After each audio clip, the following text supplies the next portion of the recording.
కాస్కోలోని టిరామసు desert cups ఉంటాయి కదండి అవండి ఇవి. అవి తినేసాక చాలా ఉంటాయి, 12, 24 ఎన్నిసార్లు కొనుక్కుంటే అన్ని 12 కప్పులు వచ్చేస్తూ ఉంటాయి.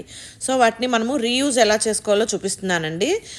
పిల్లలు మనకి దగ్గరలో ఎక్కడన్నా చదువుకుంటూ బయట రూమ్స్లో ఉంటారు కదా, వాళ్ళకి ఇట్లాగా ఒక్కొక్క కర్రీ ఒక్కొక్క విధంగా ఇలాగ ప్యాక్ చేసి ఇవ్వడానికి చాలా యూస్ఫుల్గా ఉంటుందండి. చూడండి, నేను మా పిల్లలకి పచ్చళ్ళు చేసి ఇచ్చాను. మా మా దగ్గర నుంచి 2 గంటలు అవే ఉంటారండి వాళ్ళు. ఎవ్రీ 2 వీక్స్కి ఒకసారి వస్తూ ఉంటారు. సో నేను ఈ విధంగా వాళ్ళకి ప్యాక్ చేసి ఇస్తూ ఉంటానన్నమాట. పచ్చళ్ళు చేశాను చూడండి, 4 రకాల పచ్చళ్ళు చేసి ఇచ్చానమాట. ఇచ్చేసి ఫస్ట్ ప్లాస్టిక్ క్లింగ్ ర్యాప్ వేసానండి. అది వేసి పైన టిరామసు కప్పులవే మూతలు పెట్టేశానమాట.